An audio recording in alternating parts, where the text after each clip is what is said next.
Hi guys, welcome sa ating bagong lesson. Ito ang Ironic ni Alanis Morissette. Sa lesson na to, matutunan nyo ang ating intro, chords, strumming pattern. Pero bago tayo magsimula, kung bago sa channel na to, please pakipindot lang subscribe button, pati na rin ang notification bell para maging updated ka sa mga gagawin pang videos na tulad ito. Okay? Una, kailangan natin ng kapo sa 4th fret. So, ito na yung first, second, third fret natin. Ito ay tatlong set ng chords lang ang ating pag-aaralan. At saka yung may konting riff. So, yung intro natin ay ganito. C add 9 yata to. Di ba ganyan yung C add 9? Pero ang pipindutin lang natin sa third fret, 5th strings, 2nd fret, sa 4th strings, at 3rd fret sa 1st strings. Balikan yan. Ang ating strumming pattern ay down, up, down, down, up, down, up, down, up, down. Okay?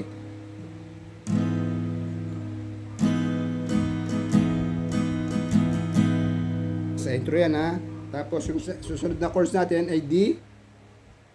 Iba yan hindi natin, pero liligay natin yung sa 5th fret sa 1st string. So, ganito na lang natin.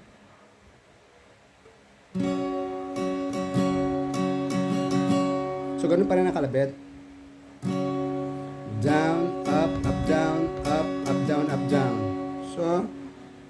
So ibinar ko tong 3, 2, 1 sa 2nd fret, tapos sa 2nd strings, 3rd fret, tapos yung pinky natin sa 5th fret ng 1st strings. Okay? Tapos C, add 9.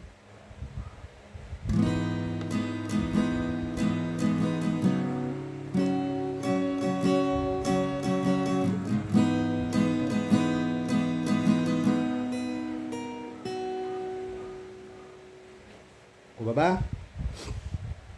O sa C muna tayo. C add 9. Down, up, down, up, down, down. D. Down, up, down, up, down, down. Balik sa C. Down, up, down, up, down, down. Tapos yung riff na sa 1st strings yun, 3rd, 2nd, tapos 2nd strings, 3rd fret. 1st strings, 3, 2. Tapos 2nd strings, 3rd. So, yun yung sa intro na riff. Pero pag inulit niya yung intro riff mamaya, magiging apat na ano na yan. Magiging apat na note. Magiging madadagdag tong sa 3rd string, 2nd fret. Okay? Sa ano yun? Sa pagbalik ng intro. Okay? So, okay na tayo sa ating intro. Ulitin lang natin.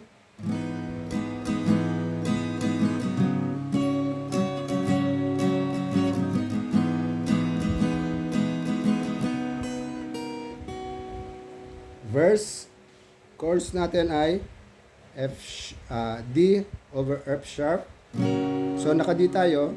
Tapos, ipitin natin ng ating hinlalaki yung 2nd fret sa 6 strings. So, ang chords natin, G, D over F sharp, tapos E minor. So, apat yan. D over F sharp, tapos G, tapos D over F sharp, E minor. Doon sa unang verse, puro bagsak lang. Diba?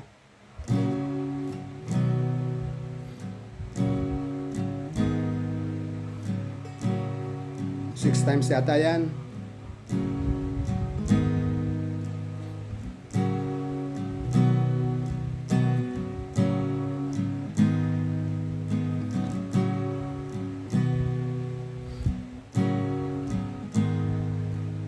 O 8 times. As chorus na, chorus chords.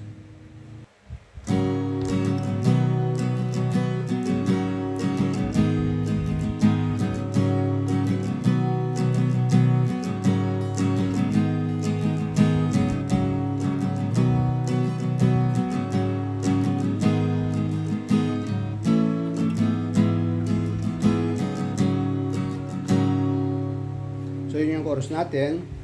So mapapansin nyo, yung unang tatlong line ng chorus ay similar doon sa verse chorus natin. Sa kanya ay, sa chorus natin ay D, G, D, E minor.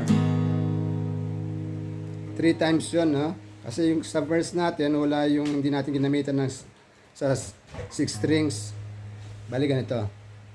Ang kalabit natin naman dito, ang strumming pattern natin ay down, up, tapos G, down, up, up, tapos D ulit, down, up, tapos E minor, down, up, up. Okay? Tuloy-tuloy yun, na ganun ang kalabit hanggang sa matapos yung chorus. Okay? Bali ganito.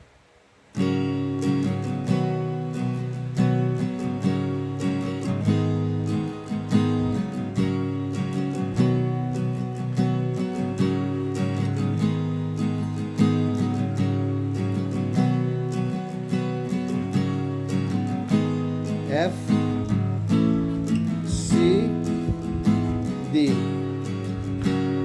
So yun yung kabuuan ng ating chorus. Ang strumming pattern natin, down, up sa D, tapos sa G, down, up, up.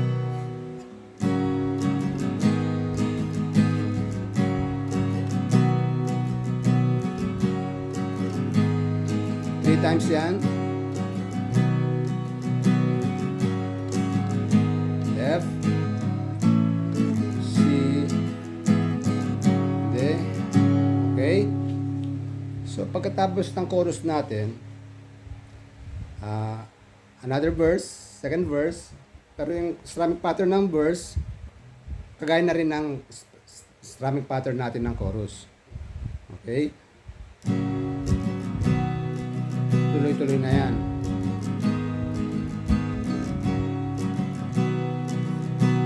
Gaya ng kanina, tuloy-tuloy. At pagkatapos ng second verse, chorus ulit, tapos papasok na ulit yung intro na ganoon pa rin sa pattern ng intro, ha. Down.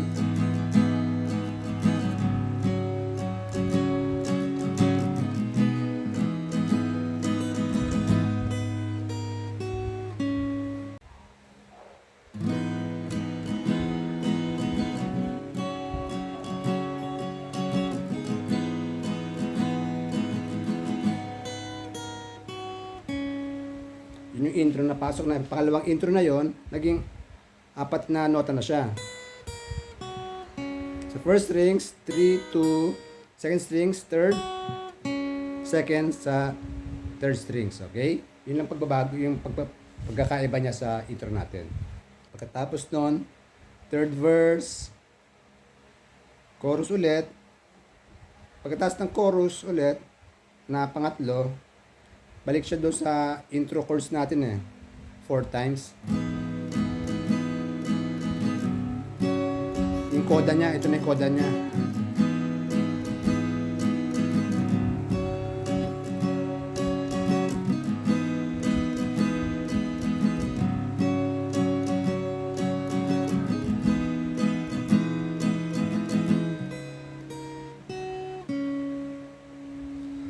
At doon nagtatapos ang ating lesson. Sana po nagustuhan nyo. Pakibisita lang po aking playlist nandiyan sa ibaba. Maraming salamat po sa panonood. Hanggang sa muli. Paalam.